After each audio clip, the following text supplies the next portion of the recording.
লাইলাতুল কদর সকলের জীবনে সম্পৃক্ত করেন। এই জন্য বলো 5টা বিষয় খেয়াল রাখবেন। লাইলাতুল কদর প্রত্যেক দিন আরবিতে এই চাঁদ যখন ওঠে মাগরিবের সালাত থেকে রাত শুরু হয়, পরের দিন মাগরিব পর্যন্ত পুরো একটা দিনের সার্কেল। আপনাকে মনে রাখতে হবে লাইলাতুল কদর মানে ওই দিনের অংশ নয়, রাতের অংশ ফজর পর্যন্ত। 1 নম্বর, এই লাইলাতুল কদরের দশক থেকে কোনোভাবে যেন আমার দান সদাকা মিস না হয়। আপনি সাধ্যের মধ্যে প্রত্যেক দিন কিছু না কিছু দান করবেন।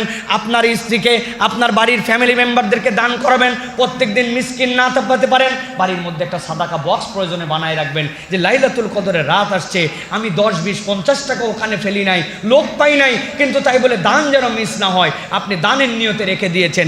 এই লাইলাতুল কদরে কোনো ব্যক্তির কোনোভাবে কোনো রাত্রে কোনো দান হবে না, এটা যেন সম্ভব আমাদের মধ্যে থেকে যেন কোনো সময় এরকম যেন না হয়। এটা 1 নম্বর আমল। ইনশাআল্লাহ যদি আমরা এইটা করি, খয়রুম মিন আলফি শাহর, মিনিমাম 84 বছর আপনি যদি ধারাবাহিক নন স্টপ দান করেন, ভালো করে বুঝেন, 84 বছর নন স্টপ দান, 1 সেকেন্ড বন্ধ রাখেন নাই, দান করেই যাচ্ছেন। সেটা যে পরিমাণ আজকে করছেন ওই পরিমাণ 84 বছর ধারাবাহিক করছেন, কোনো ঘুম নাই, কোনো প্রস্রাব নাই, ব্রেক নাই। আল্লাহ বলছেন এই 84 বছর ধারাবাহিক দান করলে যে সওয়াব, আল্লাহ ওই আমল নামায় নিম্নে এটা দিবেন, উপরে কত দিবেন আল্লাহ জানেন। 1 নম্বর, তাহলে আমার কোনো রাত্রে দান সদাকা মিস যাবে না। 2 নম্বরে, প্রত্যেক দিন কমসে কম 4 রাকাত সালাত আদায় করব। কোনোভাবে যেন আমার সালাত মিস না হয়। তারাবি পড়েছি, আমি বিতের পড়েছি, এশা পড়েছি, কিন্তু এইগুলো তো আমার লাইলাতুল কদরের নামাজের নিয়তে নয়, অথবা লাইলাতুল কদরের নিয়তে আমি 2 রাকাত, 4 রাকাত, 6 রাকাত, 8 রাকাত, আরে সাহারিতে কেবল পানি খেয়ে সাহারি খাবো, প্রয়োজনে কিছু না খেলে একটা খেজুর খেয়ে থাকবো, কিন্তু আমার যেন কদরের নিয়তে সালাতটা মিস না হয়। আপনার ওঠার পরে প্রথম টার্গেট হবে এইটা। 2 নম্বর। 3 নম্বরে, প্রত্যেক দিন দরুদ এবং সালাম পাঠ করা। বান্দা তার জীবনে যদি বরকত পেতে চায়, তার দোয়া যদি কবুল করাতে চায়, নবীর থেকে যদি শাফাত চায়, টার্গেট করে নিব প্রত্যেক দিন 20 বার, 30 বার, 50 বার আমার লাইলাতুল কদরের নিয়তে এই দশকে আমার যেন কোনো দরুদ এবং সালাম প্রেরণ করতে ভুল না হয়।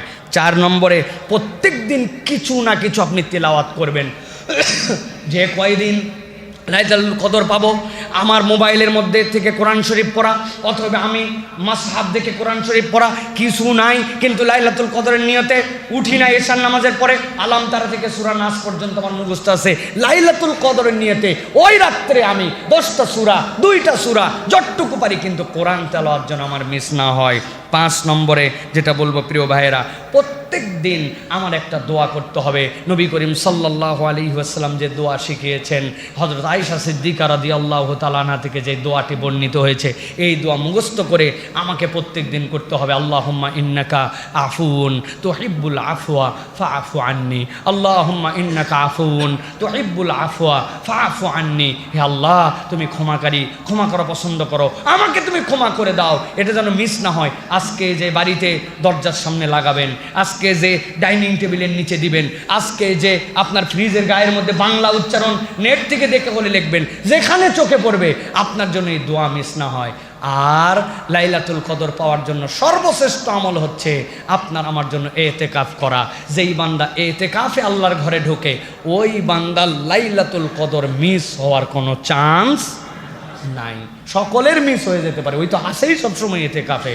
অতএব এতেকাফ করার চেষ্টা। সুতরাং আপনাকে বলেছি প্রিয় ভাইরা, প্রত্যেক দিন দান সদাকা, প্রত্যেক দিন সালাত, দরুদ সালাম, প্রত্যেক দিন তেলাওয়াত, প্রতি রাত্রে দোয়া, আর সাধ্যের মধ্যে থাকলে এতেকাফ। ইনশাআল্লাহ এই আমল যদি আমরা করি, আল্লাহ রাব্বুল আলামিন আপনাকে আমাকে লাইলাতুল কদর থেকে বঞ্চিত করবেন না।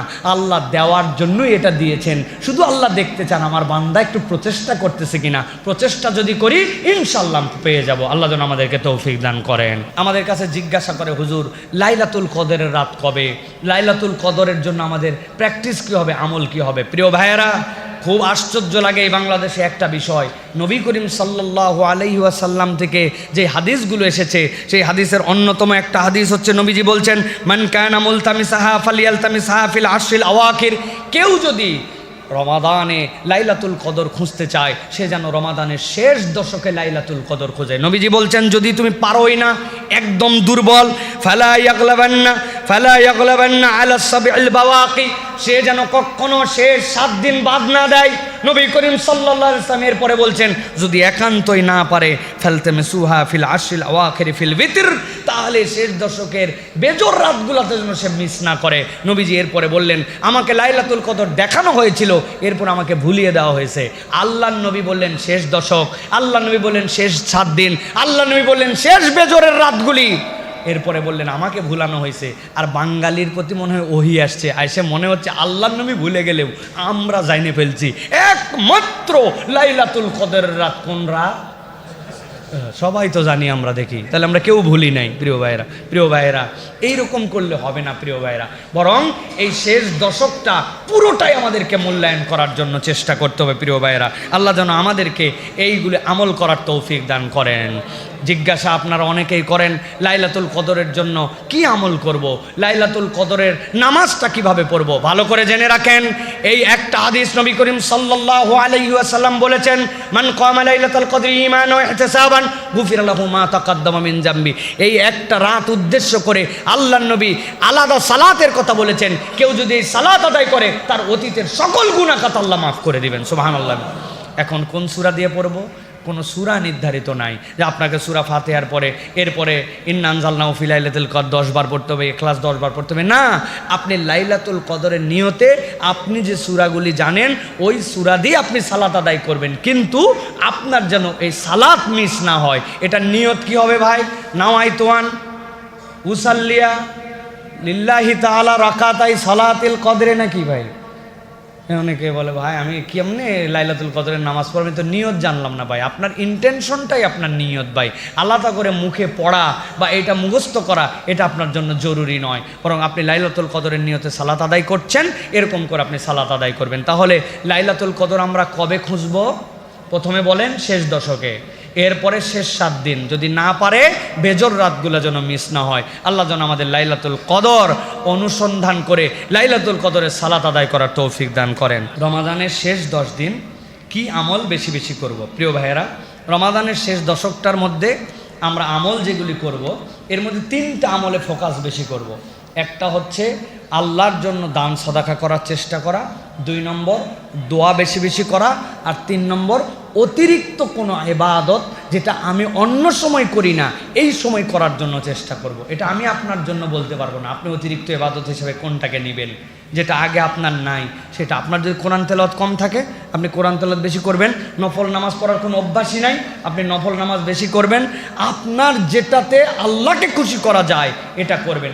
আর রমাদানের শেষ দশকে দয়া করে আপনার বাড়ির থেকে যেন 2, 4, 5 জনের প্রত্যেক দিন ইফতার করানো হয়, এই প্র্যাকটিসটা অব্যাহত রাখেন। আপনার বাড়িতে যদি রিজিকের সমস্যা দূর করতে চান, ধন ভাণ্ডার ভরায় দিতে চান, আপনি যদি আল্লাহর থেকে দুশ্চিন্তা মুক্ত জীবন চান, আপনি যদি আল্লাহ রাব্বুল আমিনের কাছ থেকে পেরেশানি মুক্ত জীবন চান, তাহলে আপনি আল্লাহর জন্য মানুষকে খাওয়ান আর দান খয়রাত করেন। তাহলে 3টা দিকের কথা বলেছি, দোয়া করব বেশি বেশি, তেলাওয়াত তাসবিহ, যেই আমল আমার নাই ওই আমলটা বেশি বেশি করার জন্য চেষ্টা করব। আল্লাহ যেন আমাদেরকে রমাদানের শেষ 10 দিন বেশি বেশি আমল করার তৌফিক দান করেন। আর রমাদানের শেষ দশকের সর্বশ্রেষ্ঠ আমলের নাম ইতিকাফ করা। যেই ব্যক্তি আল্লাহর ঘরে ইতিকাফ করে আল্লাহ রাব্বুল আলামিন ওই ব্যক্তির জিন্দেগিতে বরকত দিয়ে দেন। আমার তরুণ আমার যুবকদেরকে বলবো, প্রিয় ভাইয়েরা, একদিন আল্লাহর জন্য দিতে পারবেন না? হ্যাঁ, কত ঘোরাফেরা করেন। একদিন আপনি একটুখানি মাগরিবের সময় মসজিদে চলে আসছেন, আসার পরে পরের দিন মাগরিব পর্যন্ত থেকে যান না। 10 দিন থাকার থেকে উত্তম কিছু হতে পারে না, ওটার বিকল্প হতে পারে না। কিন্তু 1 লোক কিছুই করে না, তার থেকে বেশি তো 1 দিন করতে পারে, 2 দিন তো করতে পারে।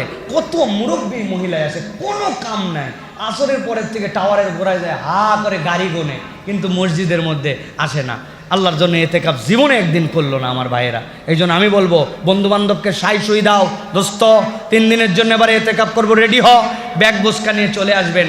থেকে দেখেন দুনিয়ায় যত শান্তি পেয়েছেন, যত ইবাদতে মজা পেয়েছেন, আল্লাহর জন্য নিবেদিত হয়ে যে আনন্দ পাইছেন, ইতিকাফ যদি আপনি জীবনে না করে মরে যান, আপনি এই আনন্দহীন আপনি মরে গেলেন। ইতিকাফ যে জীবনে একবার করছে সে জানে ইতিকাফের মজা কত, ঠিক কিনা ভাই? তবে বড়লোকদের জন্য ইতিকাফ না, গরিবদের জন্য ইতিকাফ। হ্যাঁ, আমার বিজনেস আছে, আমার গার্মেন্টস আছে, আমার ব্যবসা আছে, আমি ডাক্তার সাহেব, আমি ইঞ্জিনিয়ার সাহেব, ওরে আমি সিআইপি ভিআইপি। হ্যাঁ, সবচেয়ে বড় সিআইপি রমজানের শেষ দশকে তারা, ভিআইপি তারা যারা আল্লাহর ঘরে ইতিকাফ করে, ঠিক কিনা?